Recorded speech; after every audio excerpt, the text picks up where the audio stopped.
This episode contains sensitive content. Listener discretion is advised. The problem with the habits where everyone is allowed newborns and children automatically have a way of control unless you haven't searched without seeking for it, and that's why we begin with one of them. Welcome to the Culture Podcast, where we uncover the hidden mechanics of high control groups, their tactics, and their impact. And we speak with the survivors who broke free. My name is Derek, and I'm your host. My name is Trinity, and I'm also your host. On this podcast, we explore cult life as real people who have lived through the life-changing process of leaving a high control group. All right, welcome back. We have another episode here. I'm very happy to share some time. Another solo interview. We're hoping Trent comes back here soon, but another solo interview here and chat and conversation with my new friend Juan. Welcome to the podcast. Yeah, no, and thank you too as well, Derek. Like literally, as I mentioned earlier, like just the opportunity to go ahead and kind of step on your platform and to kind of help share my story. I think it really is like kind of in the long run of things, something that's gonna help me move forward with my life, just because like, yeah, it is still like a little bit recent since I left the organization and all that, but still I'm just living my best life as of right now. You probably haven't heard this episode yet, but I was chatting with someone on the podcast named Dustin, and I don't know if you've heard this sentiment before, but it's something I've said. Um, Coming out of the Jehovah's Witness faith, when you've been PIMO for a while, I assume you know that term as well, Yes. Yep. Hmm. physically and mentally out. So for those Yeah. that don't know, you're kind of going through the motions. You're going to meetings, you're dressing up, you're putting on the tie. Hmm. Um, physically you're doing all the things, but mentally you're out, and so you're kind of living a double life. And what Dustin had said is, when you finally decide to stop doing that and just kind of take your stand for what you want to do, it's kind of like coming out of the closet. Yeah, exactly. Exactly. And for you to some extent, for our listeners who don't know you, it's kind of double that for you, Hmm. I would imagine. Yeah. I do openly identify as being somebody that's part of the LGBT plus community. Hmm. The one thing is I'm a drag artist, and this is Yeah. actually like something that like I've taken an interest in it, like kind of going through therapy because I started going to therapy and talking with a therapist because I just had so much shit going on, like, being PIMO, Hmm. having my family like as crazy and as dramatic as they are, like just feeling like things were just so fucking beyond my control. It just got out to the point of where like I opened up to my therapist and said, "Hey, look, like I'm gonna keep it honest with you. I actually had an interest in cross-dressing Hmm. ever since I was like basically like a preteen. So Yeah. basically like around the time of like hitting puberty, that was whenever like I would have a lot of like secret moments of where I would actually try on my mom's clothing whenever nobody was home. But the whole entire fucking like belief system always said like, oh, well, men do not do that. Men have to be men and women have to be women, and there's Yeah. no in between. So basically, like that was something that I kept locked away for many, many years on end because it always just made me feel like a fucking like you're a horrible person. Like Yeah. how do you think Jehovah and Jesus feel because of the fact that like you are living this double life? And we're talking like I said I was basically a preteen, so basically like ever since I was 11 to 12 years old, that was whenever this all started. How did that actually manifest? Like how did that actually come to play?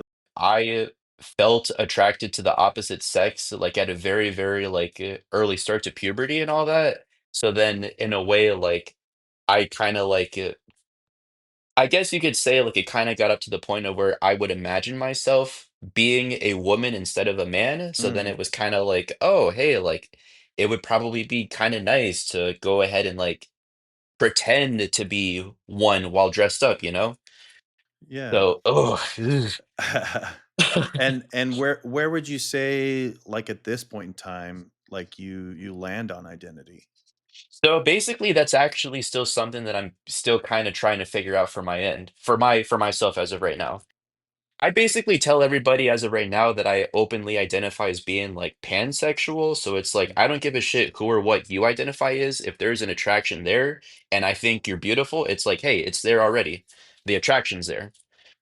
Um, the thing is, like, I actually like growing up, my mom and my dad were very, very like controlling, especially my mom, because her being narcissistic and also just like wanting to have complete control over all of us kids.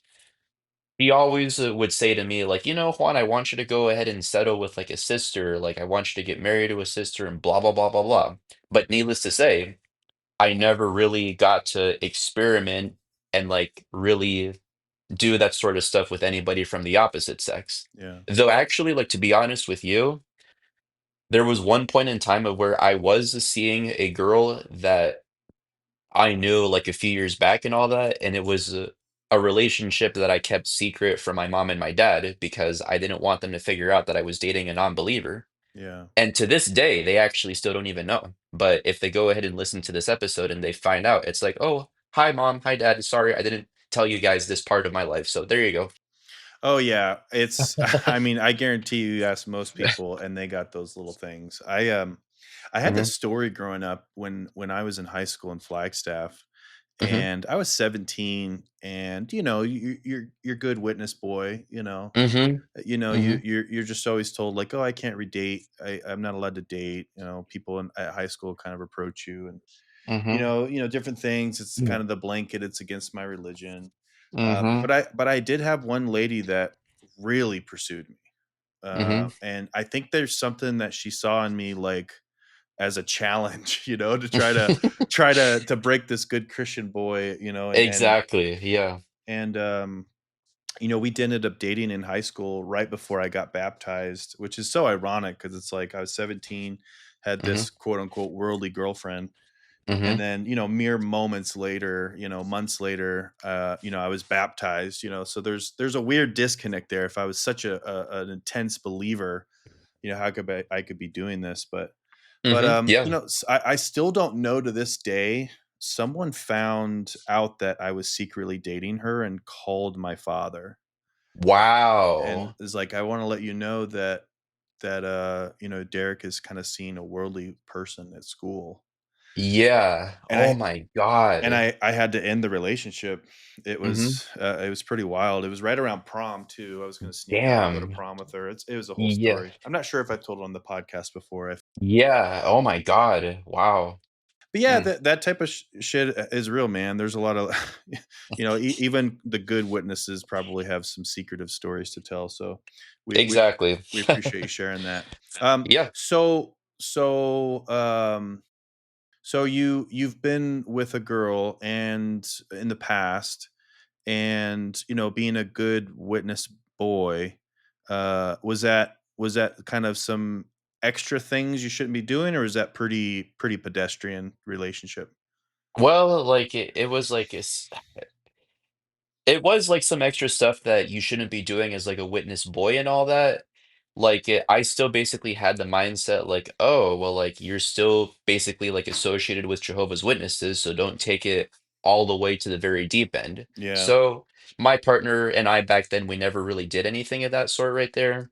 But it was still basically kind of like a relationship that I really wanted to work out. Like I really wanted it to work out in the long run of things, but Mhm. just life kind of being like, oh hey, like life is pulling us both in different directions because she Yeah. was going to a Catholic like Christian college. I was working for my family's business at the time, and I was so swamped with like being around my family 24/7, basically up to where the point of where I was like, like we both have different lifestyles and we both want different things in life. So Yeah. we ended up basically just calling it off. And to this day, like I wouldn't be surprised if she blocked me on all her social medias because it's like, hey, what can you do? Oh, yeah. Yeah, and you're younger, sometimes it's, you're just still learning things, figuring things out. Yeah. Now for our listeners, I already know this in advance, but you did actually never get baptized Hmm. in the faith, but your mom and dad were definitely baptized. Basically, like it was up to the point of where like I think I was around 3 years old whenever they basically like became really serious about it. So it's like there was that little tiny fraction at the very start of my life of where I wasn't basically in. But either way, like ever since like the age of 3, that's whenever it kind of was like, oh, you're basically being raised as a JW. So then it's like, well, this is my life now right here. Yeah. And so you have these early thoughts about, just I don't know, just the fluidness of maybe your sexuality and what you enjoy. Yeah. Hmm. Was there things early on that you notice, maybe in comparison to other people, boys, family members, where you're like, oh, I sense like I have a different mindset.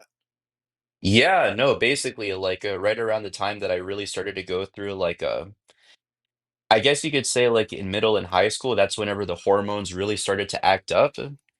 And then that's whenever like wanting to go out and experiment with all this different stuff, it was just something that I never was able to really do just because of like always being kept to watch on 24/7 and always It's ridiculous. Yeah. it's just up to the point of where like, oh, focus on school, focus on just graduating from high school so then you can become like a pioneer and get baptized and like focus on the meetings, field service. And I was like, but that's not what I want to do, you know? Did you have like arguments with your family, like, or did you try to kind of really be in line? So the one thing that really, really bothered me a lot, like in high school especially, and this is probably something that like I still kind of like struggle with it, and I don't know if I'll ever be able to live this down. I wanted to do sports. So basically, as a freshman in high school, I actually wanted to be on the track team and the cross country running team for the high school. Mm, My mom and my dad, like whenever they saw how much time it took, like from me being at home, like whenever I should be studying for like the watchtower or whatever, they were so furious about how much time that it took that they made me quit the team whenever the beginning of the season was like 1 or 2 weeks in. So that's they did tough. that. They did that in my freshman year, and then they let me do the track season like during that spring. But they did it because I kind of like made a big deal out of it. So they were like, okay, fine, whatever, you can do it. But then after that, they basically put their foot down and say, you're not going back to sports ever again, Juan. So don't even think about it. Yeah, I tried like, it's wild that they even let you do it to begin with, because yeah. you talk 9 out of 10 witnesses and they're like, no way we're allowed to do that. Yeah, yeah. And one thing that like really fucking bothers me a lot too is that like around the time that I basically faded out and stopped like going to meetings and all that, there were some friends that I had that were in a neighboring congregation like about 30 minutes away. And it was this one family that actually had two younger kids that were both like basically baptized and all that.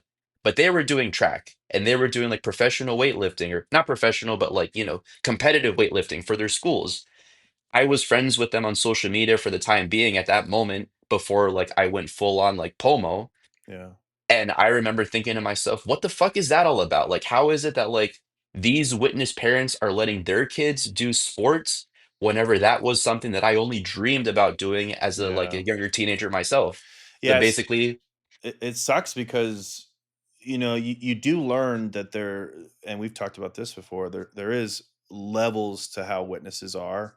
hmm, Some witnesses are very strict. exactly, And then there's other exactly. witnesses, families, whatever, like they're kind of, they're on the fringe, they believe, but they're not Hmm. super hardcore. And it does make it kind of confusing because you're like, well, Yeah. this is, the one religion and we all kind of have the same standards. And why are they able to do this and we're Hmm. not? Yeah. Yeah. I remember this was in my early 20s. And then how old are you? 24. 24. 24. So Yeah. about your age, I was in the congregation and a Hmm. ministerial servant at the time. We were out in service and he invited me to join a hockey team, like an Really? ice hockey team. And it was like a full, contact, refs. And Hmm. it was like with a bunch of other worldly people. Holy And, shit. Wow. and I was like, this is exciting. And I joined and it was some really great times. Uh-huh. But the whole time he was like, "You gotta keep this hush hush." And Hmm. it was always really conflicting Wow. and weird because it's like, well, you're a ministerial servant. You're supposed to be taking the example, taking the lead. Hmm. And in all intents and purposes, he would give the Sunday talks, well spoken, on his way to elder. He actually ended up being a remote Bethelite and a need grader, serving where the need was great. Wow. and doing like an Italian congregation, learning Italian, all that jazz. Mhm. Um, but secretly had this whole double life because he just wanted to play hockey. Mhm. And I always remember that it's just like we're not allowed to do that shit. Yeah, So, exactly. Exactly. and for people listening, you did say POMO just a while ago. I do try to break stuff down for people that are listening. If you don't catch it, I'll try to catch it. Physically out, mentally out. So it's when you finally decide I'm no longer PIMO. I'm getting the hell out of here. Mhm. And so POMO. But I did want to touch on the reasons why, in my opinion, the reasons why they don't let us do that extracurricular activities and sports is kind of multifaceted, and I'd love to hear your take. But it's like, obviously, all of our time should be towards the ministry, Mhm. and Mhm. also bad association. You Exactly. shouldn't be spending this extra time after school with these worldly people and doing these Mhm. things. You go to school to kind of learn, and then you get home and you study and you prepare for service to bring people into the faith. Exactly. Exactly. That was the big thing. That was the big thing that my dad always said to me. One of the biggest things that he always emphasized, and these are his exact words too. He would look at me and say, "Juan, you're not allowed to associate with them because they're not doing what we're doing." That was his reason. That was his biggest reason as to why, like, he was like, "Nope, you're not doing sports because these are worldly people, and that's just how it's gonna go." And then basically it was up to where they were like basically trying to do what the elders, the brothers and sisters would always like say to like parents, like, look, don't let your kids associate with worldly people because bad associations spoil useful habits, all that stupid shit right there. Yeah. So ugh. So you kind of deep down knew for a while, like you're not gonna fully join this thing. Yeah, no, like it was something that like really like I remember like kind of like in my middle school days, it was kind of like, like, okay, like I guess maybe I can work something out in the future and like I'll just go with it. But then it was right like in high school, like right for my very first 2 years of where I was like starting to gradually, I didn't realize it at first, but I was like, you know what? Like, I don't really think that this is going to be something that I'm going to want to be associated with for my whole life because I just don't really like the different rules and like regulations like that they put on each and every single one of us. Yeah. Did you but you were getting pressure from your mom, your father to get baptized. Yeah, it was basically like my mom being a narcissistic person, like, whatever, like being the person that she is, she would always kind of like gaslight us kids into being like, oh, like, like don't feel pressure to get baptized. But then again, at the same time, she'd be like, why aren't you studying for the Sunday meeting? Why aren't you getting ready for field service? You should be doing this instead of going out and doing blah, blah, blah, blah, blah. So it was that right there from my mom, and it was also like kind of pressure from the brothers in the congregation of where they Mhm. were like, like you should go ahead and start really thinking about your future and about getting baptized because we need young brothers to help out with blah blah blah. And I was like, I remember always being like on the outside, like, oh yeah, I'm working on it. Like I just don't feel like I'm ready. Whereas, like, deep down in my soul, in my heart, I was always like, hell no, I don't want to do that right there because I don't even think that 90% of this bullshit is even real. Did you have confidence when you were younger to kind of say those thoughts, or did you have to kind of Mm-mm. Nope. you had to Nope. play the game? I had to play the game for years on end. Like, basically, I wasn't able to grow a set of balls until like after I started therapy and after like my therapist really worked with me and then being like, Juan, you are allowed to have your own opinion, and you are allowed to say no, because that's the whole point of having boundaries. I remember too, like my therapist even gave me a worksheet, like not a worksheet, but like a piece of paper that she printed from a printer that said boundaries. What are they? Like basically diving headfirst into like what it is and like how you can apply boundaries in your life, whether it's like with relationships, with things like work or with school. And then I remember like telling my therapist at the time, like, I don't know what a boundary is really. Like, that's just like supposed to be a line that you don't cross, right? That's the exact response that I gave her before like I started to learn, like, oh, I'm actually allowed to say no. I'm allowed to have an Mhm. opinion. Yeah, whenever it it's like I find it ironic that, the witnesses and I guess you could apply this to any cult or high control group because they're all gonna have these same mechanics, Mhm, is they have all these quote unquote tools. They have the young people ask book and they have, mhm. the Watchtower and Awake and different, literature to kind of you have questions, let's guide you over here. And it's like, Yeah. gosh, they did not actually prepare us for, boundaries and these conversations about this stuff at all. Nope. Nope, And so nope. yeah, so you're just learning, on the fly. I'm really curious, one, like, from my opinion, going to see a therapist is a big no-no. Yeah, no. So how did you kind of get to that point? Walk me through that. Like, actually, like going to to a therapist who, by the way, they do God's work. These therapists. No, So they really do. I'm not trying, no pun intended, but I actually do swear to God. They do indeed do God's work right there. Okay, so, I'm gonna be honest with you.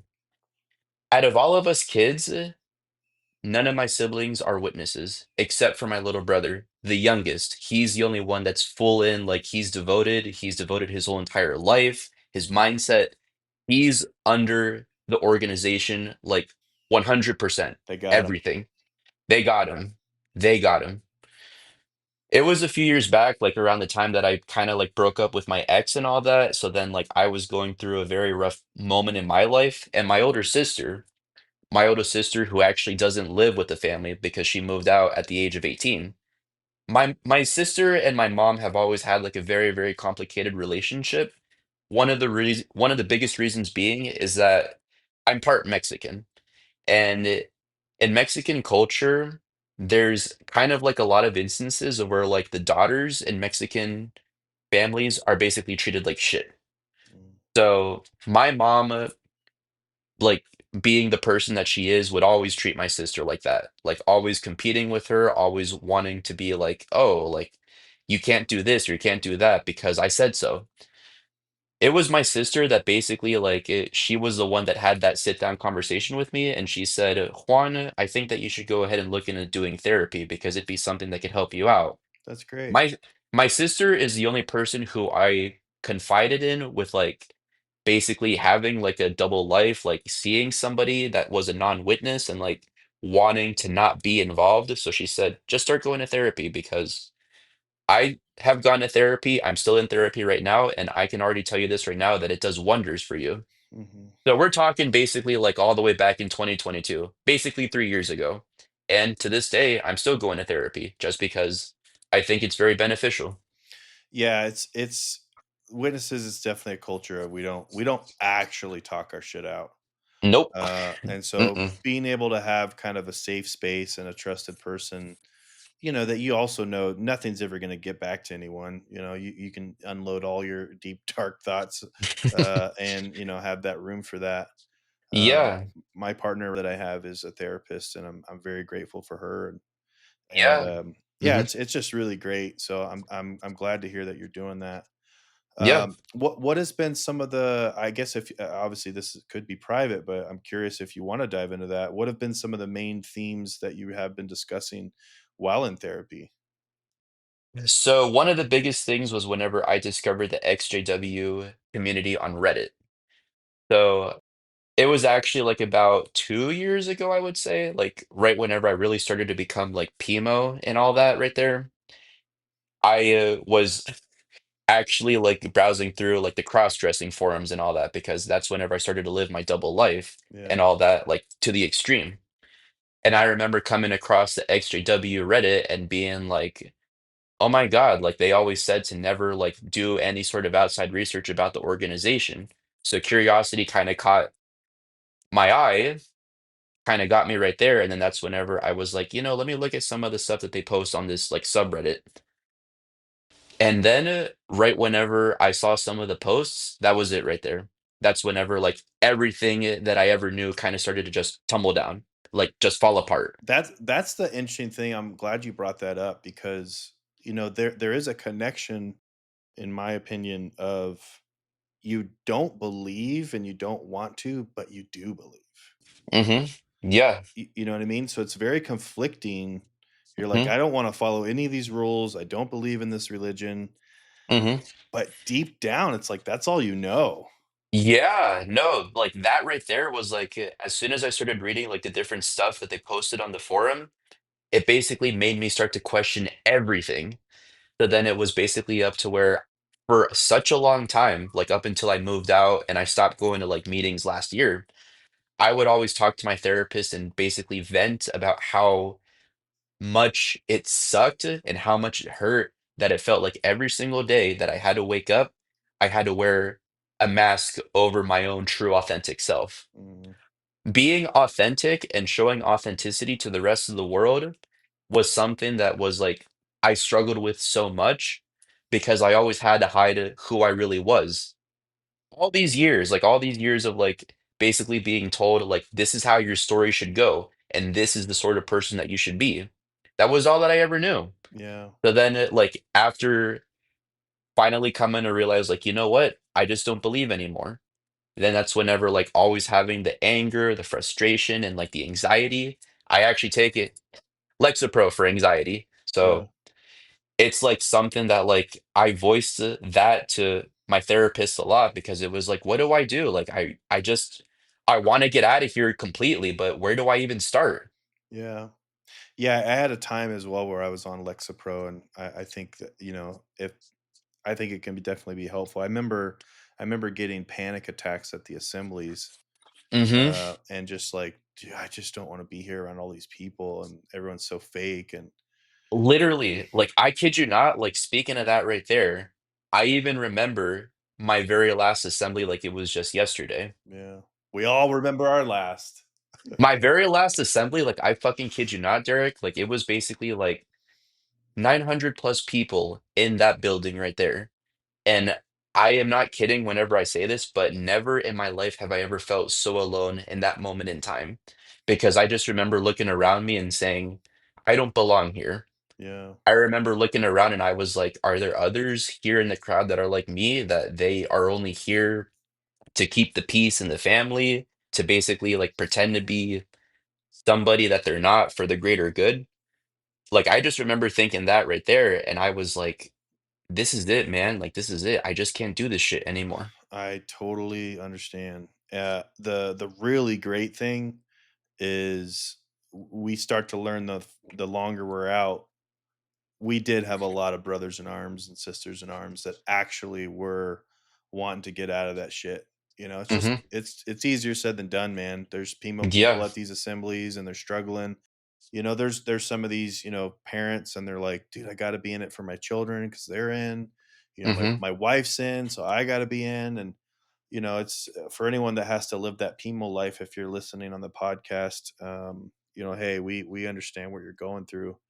It sucks, Mhm. but we totally understand if you got to stay in, longer than you'd like to, because it sucks to kind of break everything up. But Yeah. yeah, Yeah. I totally understand, man. Those. I remember my last assembly, my last convention. I remember my last freaking memorial. Oh. Uh, Oh my god. I uh, was a parking attendant. I was a parking attendant at my last memorial. I will say that right there. And that's something that I do not miss because I kid you not, one other big thing that like I really did not like is that, I said that I've never been baptized, right? Because I was never baptized, that's automatically the reason as to why I was a red flag in my own congregation mhm. and why basically none of the other like younger brothers would ever invite me to do anything with them. Oh yeah, Literally. you get kind of branded. Like the older you get, and you're not Mhm. making that dedication to Jehovah, Mhm. no one may ever say anything to you ever, Mhm. but they just kind of keep their distance. They just kind of, they just, yeah, I think we're just taught like, what's their deal? Mhm. Why are they, 16, 17, whatever? Mhm. And I remember having a friend. Gosh, he was probably 19, 20. I got baptized at 17. Damn. And I Wow. I remember, and that's actually, from what I've seen, pretty old. Yeah. Yeah. We got a lot of people get baptized at 12, 13, 14. Mhm. And I remember thinking that, like, he was in the friends group and we were all baptized and he wasn't. And it was like, what's his deal? Like, Mhm. we're just Yeah. taught that way, man. It's horrible. Yeah, Uh, unfortunately. ironically, he was the smartest one of the group, you know? Yeah, Yeah. to not go down Yeah. that path. Mhm. So how old were you when you kind of made, this kind of mental decision to go POMO and actually, like, take that leap of faith and decide, even though maybe physically you hadn't stepped out, you Mhm. mentally were like, I'm done with this." It was basically a few months after I turned 23. So basically, we're talking last year. It's kinda crazy because, right around the time that I stopped and I basically went cold turkey, this was one thing that was so fucking hard for me, but I was actually having a Bible study with an elder from my congregation. So he was basically trying to work with me to get baptized. But the only reason why I even agreed for a Bible study in the first place was because my little brother, like as I mentioned, he's the only one that's fully in. He basically got baptized like about 3 years ago. Like I think he was like about 19 at the time. And here's me, like his older brother, 3 years older than him. I'm not doing shit. And it's like being the peacekeeper of the family and like wanting to like keep like the family name like upright or whatever. It basically was like, oh my God, like they're gonna come for me. Like they're really gonna pressure me. Like, I have this cross-dressing double life. I wanna like do this, but I'm not allowed to. It was kind of like, okay, you know what? Maybe I should just give this a shot and maybe it'll be for the better. Yeah. But I kid you not, it was not a good move because honestly, like there were so many times of where I wish I would have been able to say to this elder in particular, like, look, dude, I'm just fucking wasting your time because literally Mhm. I'm only doing this for mom and dad. I basically studied with him for like a good, like, I think 6 months or so. And it just basically got up to the point of where like after like going to therapy and like doing all this research like on the XJW subreddit and like it was also the fact too that I had started a new job and it's the job of where I'm at right now because I work in a coffee shop. For my coworkers and I, we're all like a very closely like tight-knit group because we're very, very close with each other. And I remember voicing to all my coworkers a lot, like at work, like, like I gotta fucking go to my Bible study after work today, but I don't even want to go because literally I don't even think that it's legit. Like it's all just a bunch of bullshit. So my coworkers, they were there from the very beginning and they were like, like do what you gotta do, Juan, but just know that like if you really want to get out of there, you just gotta do it. You just gotta leave. Yeah, they don't understand sometimes it's harder, than just saying, "Oh, yeah, I'll just leave." Hmm. Sometimes people on the outside just don't know how layered it is, with Yeah. family, with friends, growing up in, Hmm. with pressure from elders and people. It's hard, and we've talked about this a bunch. It's also like an identity and kind of a reality change of like, Hmm. gosh, this God I believed in like might not be real. Hmm. So I think they definitely mean the right things, but sometimes they just don't understand. Yeah, it's the reason Yeah. why they say people can't quit things cold turkey because it's like, dude, it's hard. Hmm. Like, It you know, is. Yeah. Like I remember the conversation that I even had with mom and dad, like whenever I told them that I wasn't going to be going to meetings anymore.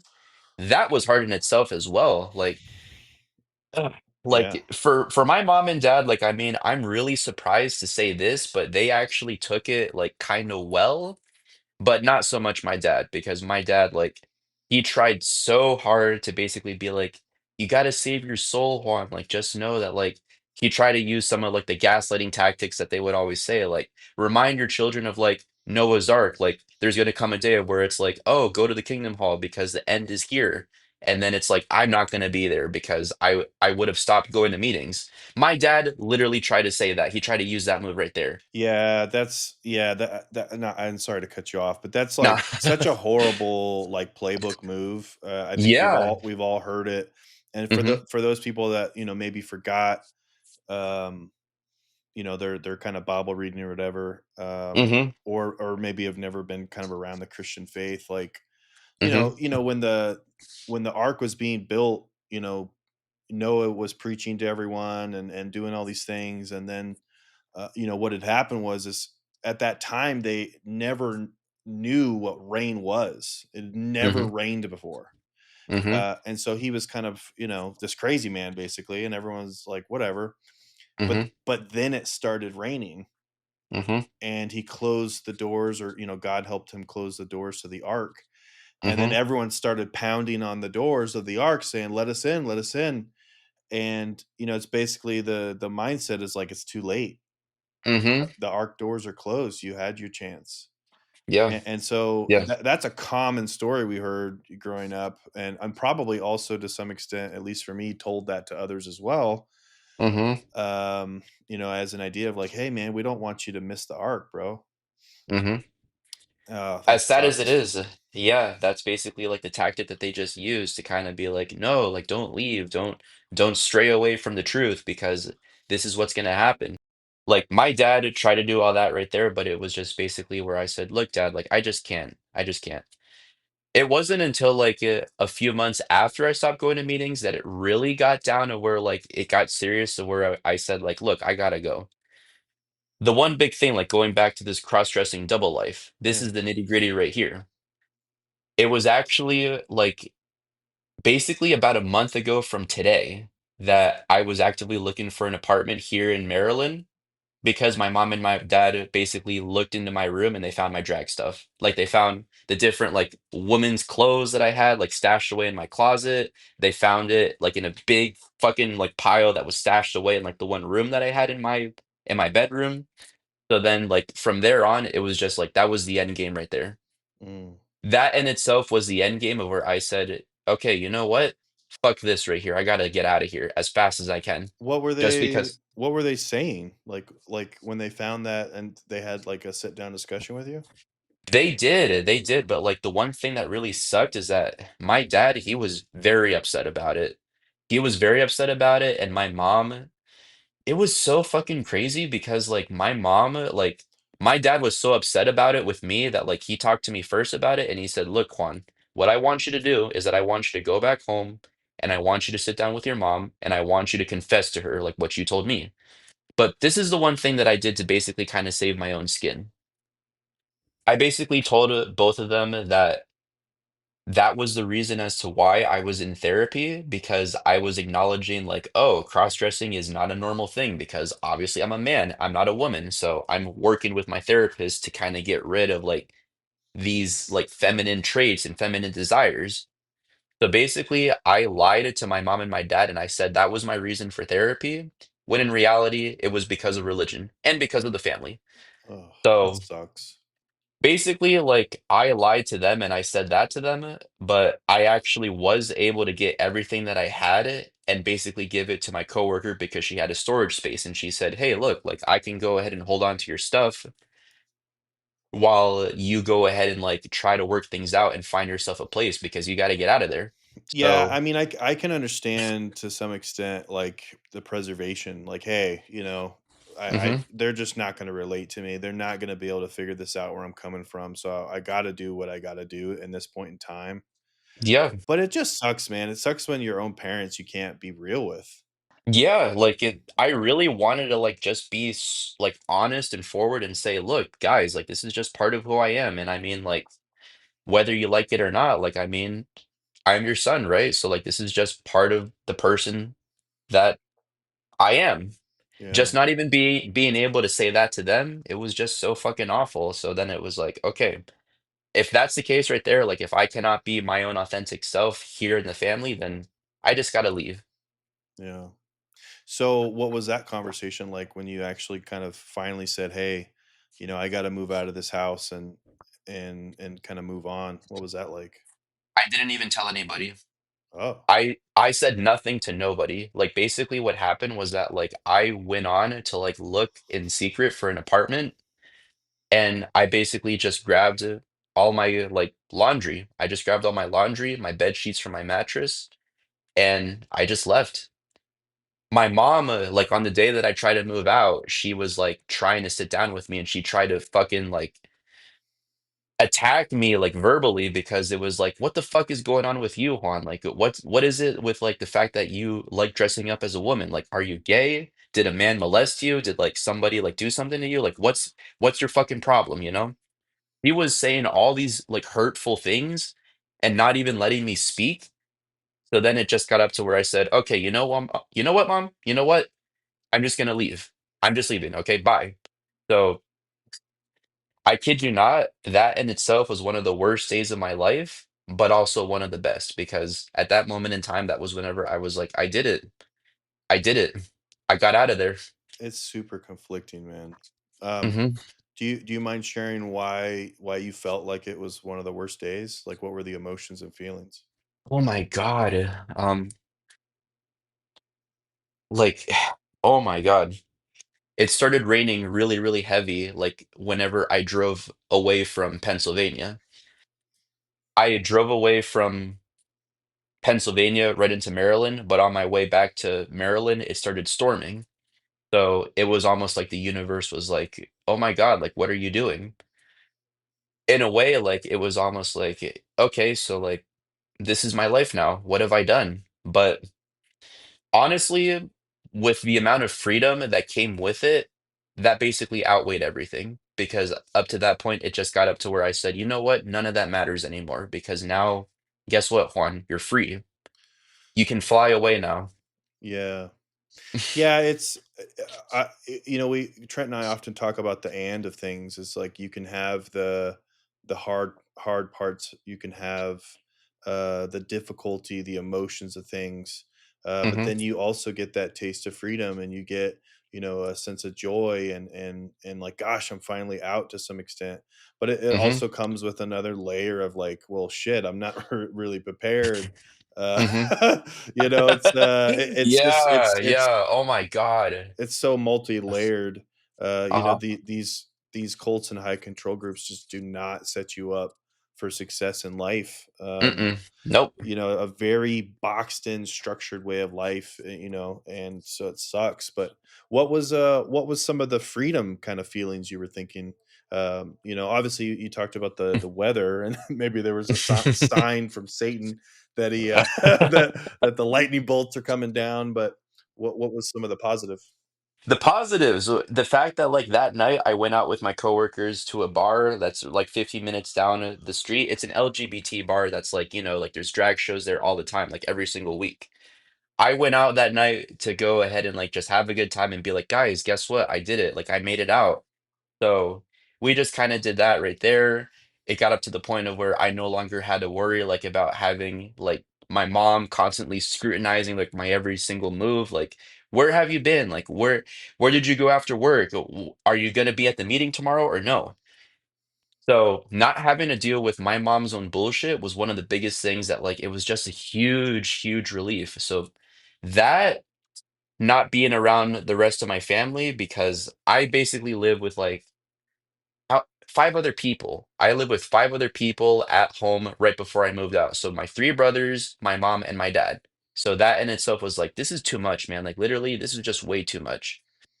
Um, so we had that right there, and then also just simply just being able to live my own life, man. Like Yeah, basically yeah, it's that. it's it's super awesome to be able to find your community and your group, man. Like, there's nothing Hmm. like it, and to Exactly, find exactly. supportive people and friends. And I know personally, sometimes a lot of people just move far away, like myself, because Hmm. you're just sick of running into people, and you kind of check in your corner, especially in your case, if you are kind of being with the LGBT community and being a drag. So Hmm. there's still layers of stuff that's happening that I'm sure you'll get into as well. But Oh yeah. Hmm. it's great to hear, man, like that you're able to finally take that leap of faith and just get out there and have a supportive group. So are you Yeah. are you living alone, or do you live with some of these friends? No, I'm living alone. Like honestly, like living alone has been one of the most challenging things that I've ever had to do in my life because I basically went from living in a full house, like, my own family, my own siblings, and my parents, to basically being in an apartment of where it's dead silent. Hmm. There's nobody else here but just myself. So, Yeah, and extra, probably something being a part of the Hispanic community, like mhm. you're kind of always used to having a lot of Yeah, a no, lot. literally, literally. One thing that does kind of suck too is that like being part Mexican and all that, in Mexican culture, it's taught that family is everything. Hmm. So that in itself was basically like my mom basically weaponized that belief, like that cultural belief right there, into being like, yeah, family's everything. So you cannot leave. Yeah. And it was like kind of like something of where like also kind of like talking about it in therapy. Therapy was something that was able to kind of help me like I guess you could say like unbox and like basically get rid of like that mindset right there Mhm. because at the end of the day like it was doing a lot more harm than it was good. Yeah. So, Did you have the "oh shit" moment when you moved into your own place and you're like, "Oh, this is fucking real, man. I live by myself. yeah. Here we go." Literally, I kid you not, my mattress is still on the floor, by the way. Like, literally, I haven't even gotten like a fucking bed frame for it, but like, they always say like independence starts with lots of things, and one of those things is just simply having a mattress on your floor in your first apartment. I'm Yeah. still there right now, but honestly, I wouldn't have had it any other way because I'm like, hey, look, I don't give a shit. I live alone. Like I can do basically whatever I want and nobody can tell me no. Dude, it's brushstrokes, man. Like, a lot of people Yeah. forget, like, it takes time to paint that full picture.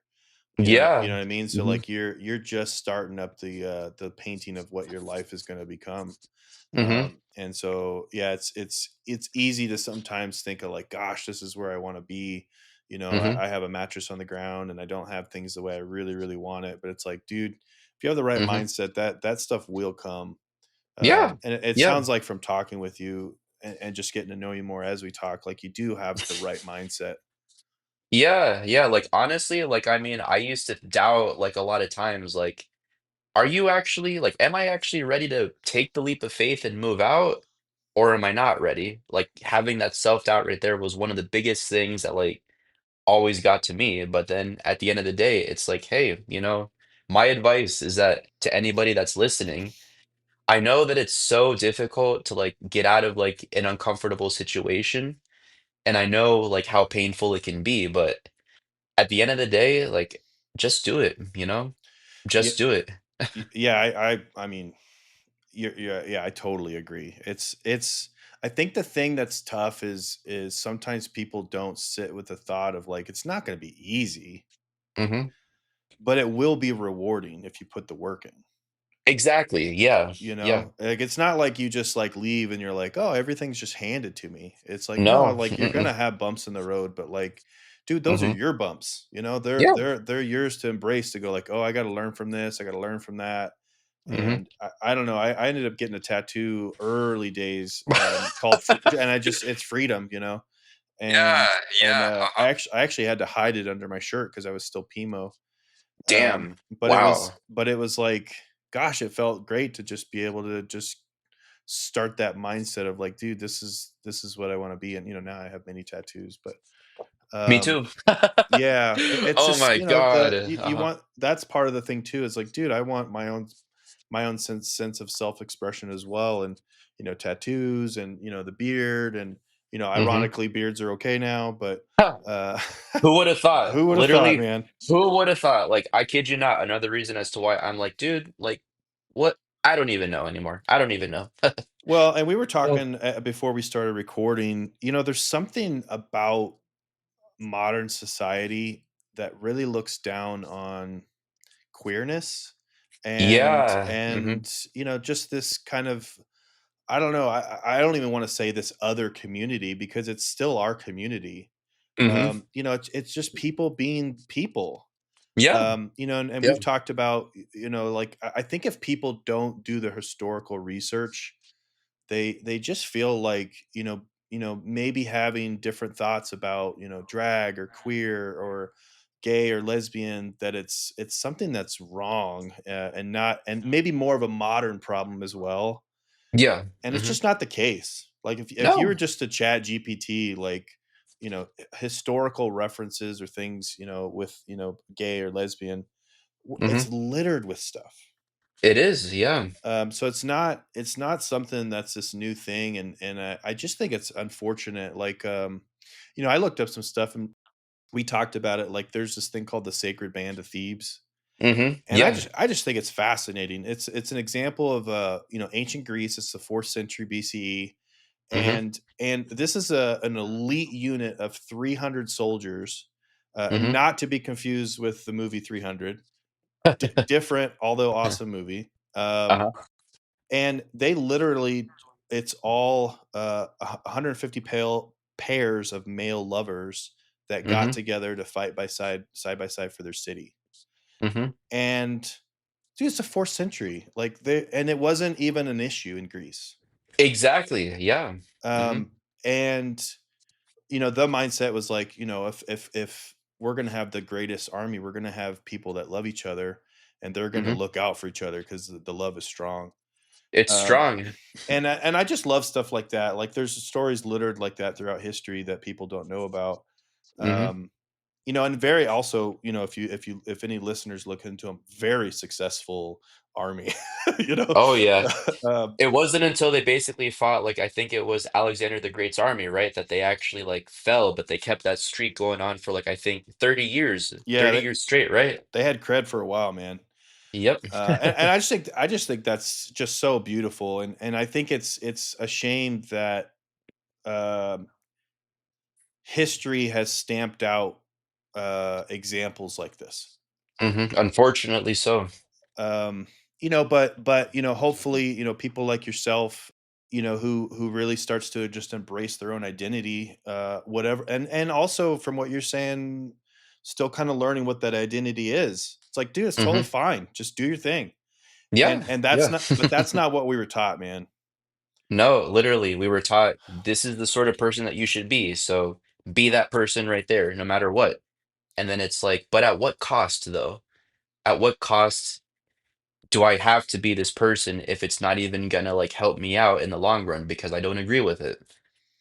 Yeah. Oh, man. But the hardest part, to some extent, is done. Like you're out. Yeah. You're living, and you're doing whatever you want to do. Mhm. What are some of these things that you're wanting to start embracing more? What are some of the things that you really, now that you have this level of freedom, that you want to accomplish? So, basically, like, on top of, like, just simply wanting to get more involved with, like, the drag community, I honestly wouldn't mind, eventually being like an advocate for like us XJWs, like Mm. basically being somebody that's there to like help advocate like support for other members that are struggling. Because I kid you not, like going through a lot of these stories that other people have told, like especially over like the subreddit, like for the XJW community, there's been so many horror stories of like other people, like other like brothers and sisters that left and all that, and they had these stories of where they were like, like I got thrown out into the street and I had nowhere to go to. I had nobody to turn to. And then in some instances, like there are some people that basically commit suicide because they don't have anybody. I want to go ahead and basically be somebody that helps to spread that sort of awareness and be someone that's like, look, I want to be here to support you however I can, and I want you to know that you are not alone because at the end of the day, love is the only thing that we need, man. That's all that we need, and that's all that it's all about. So just That's wanting to do that. that's beautiful, man. Uh-huh. It's a shame that it's such an easy equation, Hmm. that we just need more people to be loving and nice and kind, and accepting. Yeah. And it's like, gosh, it's so simple if you just Hmm. get all this other bullshit out of the Hmm. equation. But yeah, I think people, and this is something we talked about too, before we started recording. But it's people like us, and definitely you have, another lane that I think is really really great too. But people coming out of this shit that have an understanding, and I see it all the time too on Reddit and Facebook groups and Instagram or Hmm. whatever, like Yeah. where people are like, "Gosh, I wish I had groups like this when I was first coming out of this." Hmm. I think sometimes about some of these, maybe a gay or lesbian, or someone that was coming out of the closet, or someone that's coming out of a high control group or cult. Gosh, Hmm. back in like the 60s or 70s or 80s, they had Hmm. no internet, they had no support groups. No, none whatsoever. They just left like blind, and it's like, gosh, that had to have been so tough. Exactly. Exactly. We can only imagine how it was for them back then. So it's like, God damn. Yeah, but for we're in the now, and it's like, dude, we have the internet, we have these connective joints and things that we could do to help these different communities. And there is a whole community of, ex-Mormons who are also part of the gay and lesbian community, Yeah. ex-Jehovah's Witnesses, ex-Scientologists, ex whatever cult you pick. Mhm. uh it's because people are people, man. People be peopling. Yeah. And it's like, you know what I mean? They're gonna eventually get out and start looking for their community. And I think it's great to hear people like yourself that want to finally start kind of putting your face and your name out there and saying, "Hey, I'm available." I've also seen too, I'm sure you have, of like, people. It's sad, man. Like, you. I think the nice thing about you is you have a very upbeat mentality about things. Although I'm sure you faced your fair share of sorrow. Oh, no, Uh, I have, literally. but these Oh. people reach out online for support, and they're so low, Mhm. and they're just asking, will someone just talk with me? Yeah, yeah. And it's like, you can be that person, and that's what this podcast is for me, to chat with people that want to have the space, people like yourself. What would you say was some of, just speaking of low, um, what were some of your lowest moments through this process? Oh my god. One of the biggest things that, like, I'll be honest with you, like, ever since moving out, like, it was actually a few months ago that my one friend introduced me to smoking, like, cannabis, right? So basically, like, the vape pens or like the blunts or the joints and all that, like the whole ganja, like, oh yeah, like 420 friendly, that sort of stuff right there. Um, I basically started like experimenting with smoking that because it's like, hey, like, I mean, this is something that I haven't been able to ever experiment with, so fuck it, why not? Yeah. A lot of times I get high from like smoking and all that just because there's a lot of times of where like I just don't want to feel the sorrow. Like I don't Mhm. want to feel like the sorrow of like having missed out on so many different things, like living, going through the motions like as a PMO child, like throughout middle school, throughout high school, my failed relationship with my ex-partner. And then also too, like just dealing with like the possibility of like probably, I know that I'm a young guy and like I still have plenty to live for and all that, but like one of the biggest things that I struggle with is finding a partner, like somebody that actually makes me feel whole, because they always said like date somebody within the organization because that's where you're going to find true love. I'm up to the point of where I'm like, that's bullshit and that's just all like a big fucking lie.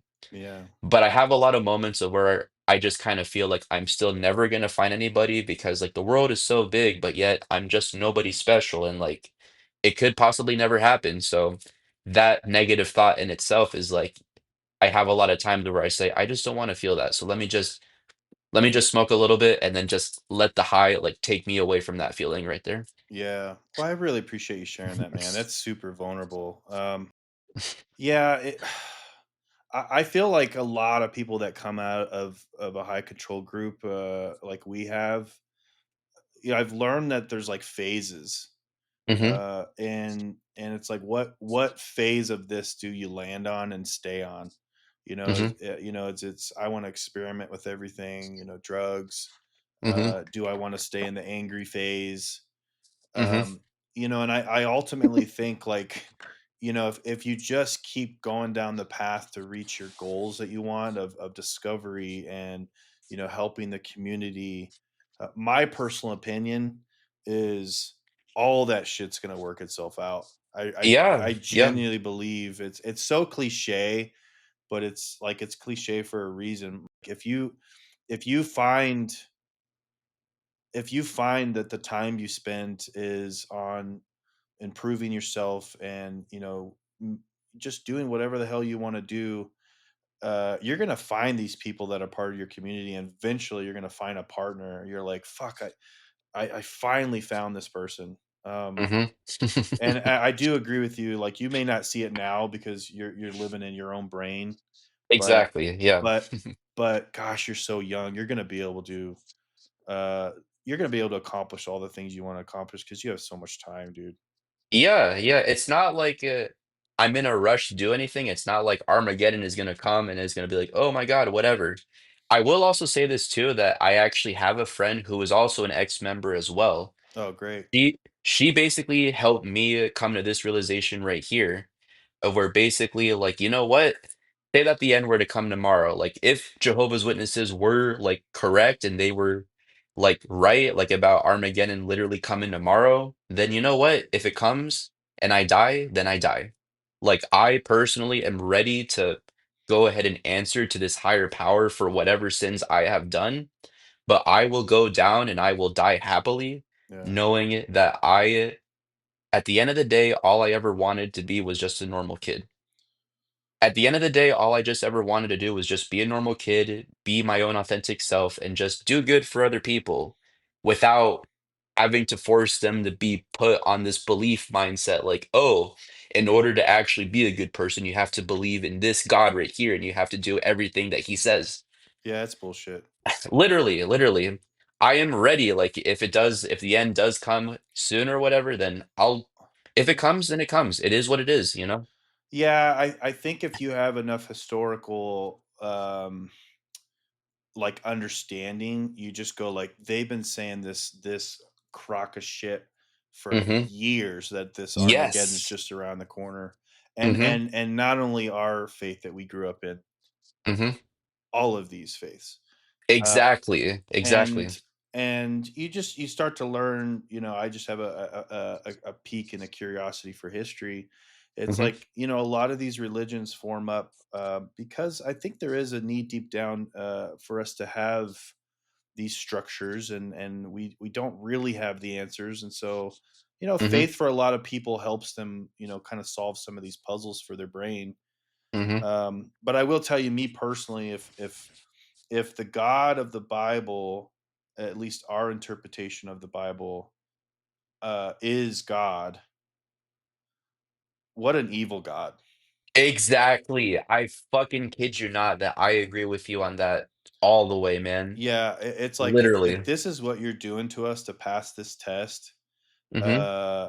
what a horrible test. Literally. To just Yeah. just provide you plop us down in this petri dish, Hmm. and you give us just enough, but you give us, all these stories that don't make sense, and you Hmm. give us this handbook called the Bible that, Hmm. it's just kind of difficult to understand, and all these parables and stories that we have to try to pick out what the hell it means.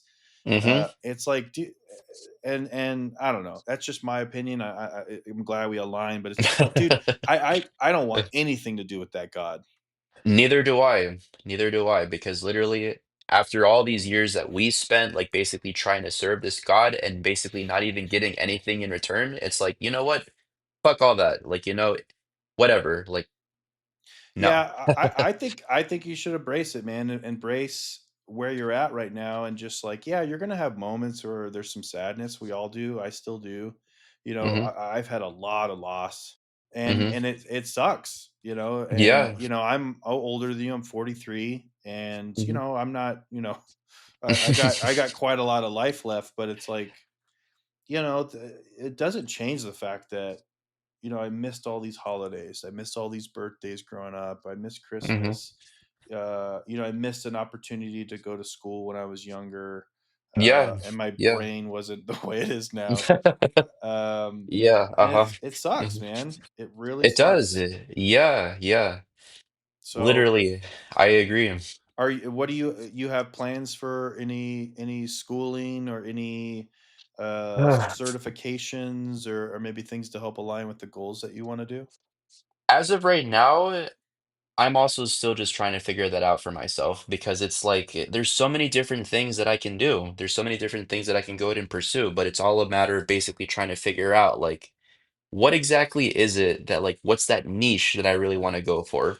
And you have this fascination for drag. Is this something that you really want to go down, like perform, and Oh yeah, yeah. what you've already been doing that, performing? I have, yeah. I actually had a show this past Friday night, so just last week, and it was actually one of the craziest, but also another one of the best nights of my life because of the energy of how much fun and how much support I had. I Yeah. literally had like a handful of my friends that were actually there in the crowd, like going crazy whenever I went in front of like the whole entire crowd. So then I was like, "Oh my fucking God, this is so awesome." But Dude, that's I've that's that's better than any drug you've ever taken.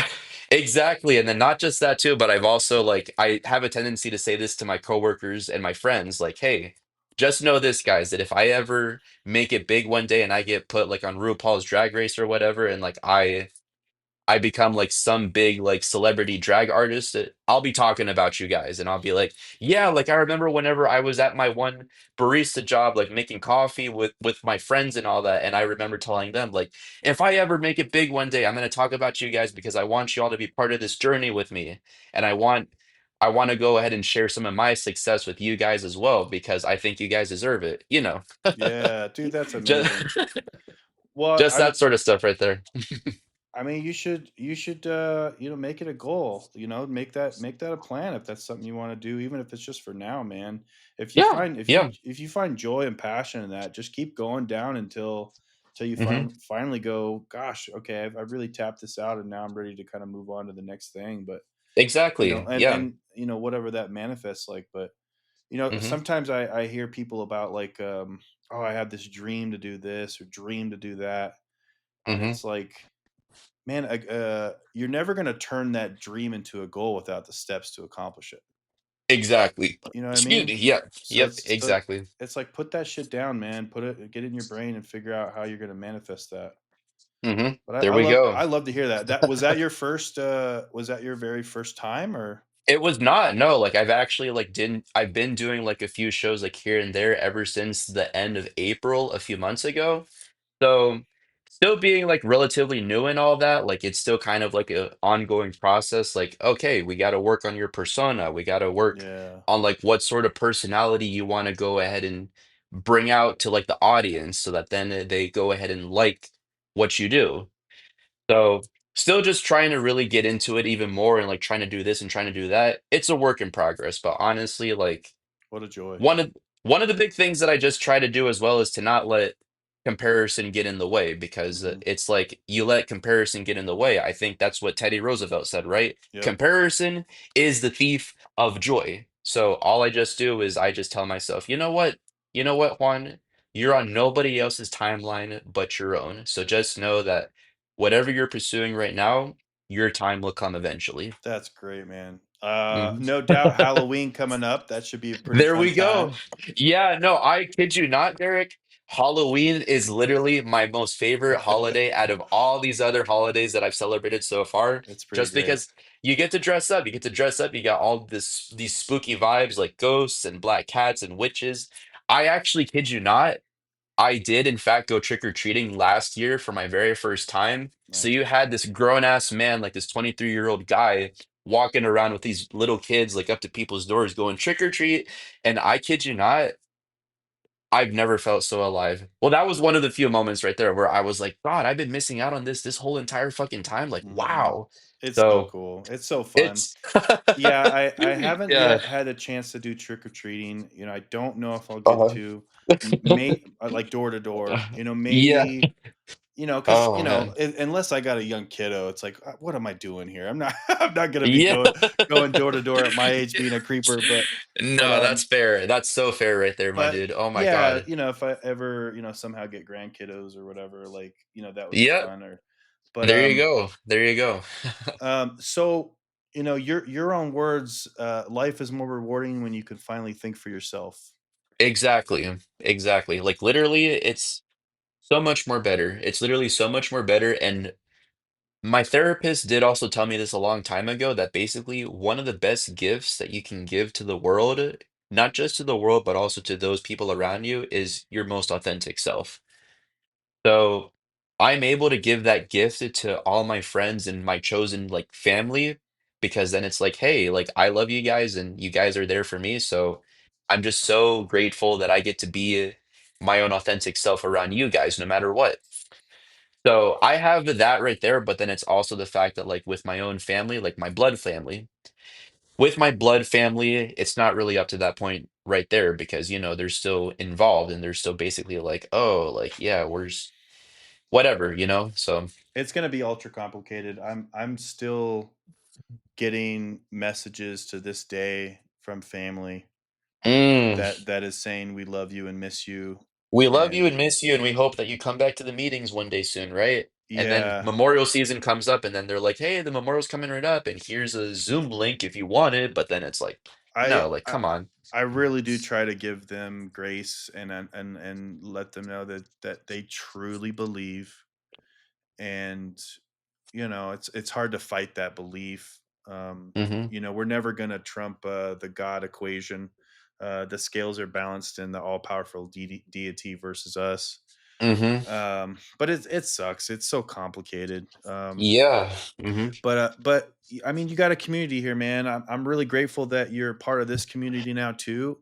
Yeah. And we're both a part of obviously the XJW community. And I've gone to some drag shows, and I've gone to some burlesque shows, and Mhm. and I love the arts, and I love people being able to express themselves. And I just think it's great that you're finally able to do this, and really just go down this path and see how far it'll take you. My next show is actually gonna be a burlesque show next month in September too, so funny that you mentioned that. That's so cool, man. Yeah, Literally, I do gotta start planning for that soon, but I'm also looking forward to it because it's gonna be my very first gig of where I'm actually gonna get paid for it on top of, like, whatever number that I do, so it's like, "Oh, hey, look, we got this coming right up for next month, so you gotta start preparing for that." But anyways, little that's side note right there. no, that's awesome, man. It's great when you can explore the just whatever shit you want to do. I just think it's incredible. There we Um, go, yeah. so as we close out, just one final question, and again, Yeah, it's been great to have you on and get to know you more. mhm, What message do you want to leave with the listeners? Maybe people are kind of in a similar situation, maybe questioning their identity, mhm. or maybe have the multiple layers of also kind of being part of a high control group. What kind of message would you give them? Oh my god. Well, for those that are basically, like, on their way to trying to get out and trying to leave, whatever they're involved in, just know this, you have the universe on your side, and just know that you are loved, and you are valued, and you are beautiful just the way you are, so even if other people try to tell you that you're not, just know that you are, no matter what. Love it. Love it. Oh. Well, thank you, Juan. Thank you so much for your time. And just to close out, just remember, man, we're all gonna have low moments. Yeah, It's part of yeah, it's part of the cocktail equation. mhm. But just remember those other moments come back around, and hopefully those moments never get too low for you, because I can just tell from where you're at now, your trajectory is going to be amazing. So keep up the hard Mhm. work, buddy, and down the road, hopefully we can check in with each other.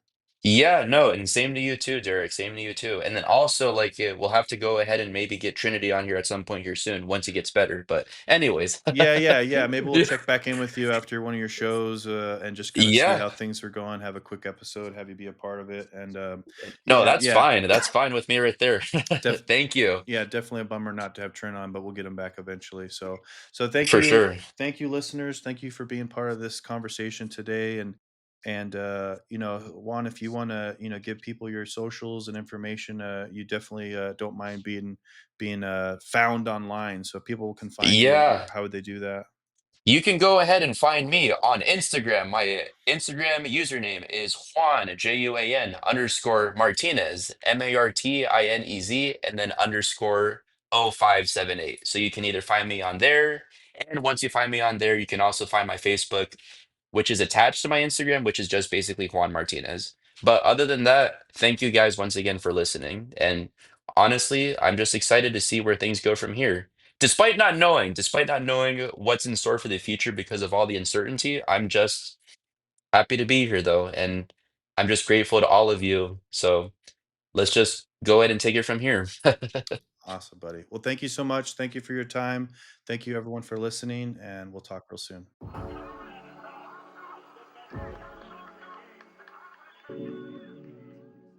Thank you for joining us on this journey in this era. If you found today's episode valuable, please share it with someone who might need it. Check the podcast description for our socials and other information.